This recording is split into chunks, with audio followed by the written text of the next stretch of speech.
Pinakamataas na heat index dito sa Bicol Region na muling naitala sa probinsya ng Catanduanes ngayong araw. Sa buong detalye, pakinggan natin ang report ni Sibiswa Calabanga intern Janine Ortiz.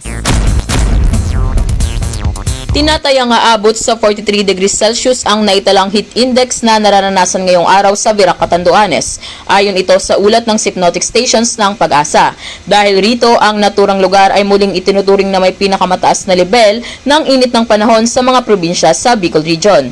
Dito sa Camarines Sur ay umaabot sa 39 degrees Celsius ang nararanasang heat index, gayon din sa Legazpi City, Albay. Naitala naman ang mas mataas na heat index sa Daet, Camarines Norte, Huban, Sorsogon, maging sa Masbate City, Masbate na pumapalo sa 41 degrees Celsius.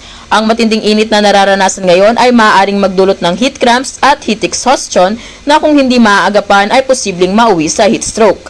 Dahil dito, pinapaalalahanan ng publiko na magsuot o magdala ng anumang panangga sa init ng araw tuwing lalabas ng bahay at ugaliin ang pag-inom ng maraming tubig. Para sa 96.7 Rinconada News FM, ito si Janine Ortiz, nagbabalita ng tapat, naglilingkod ng sapat.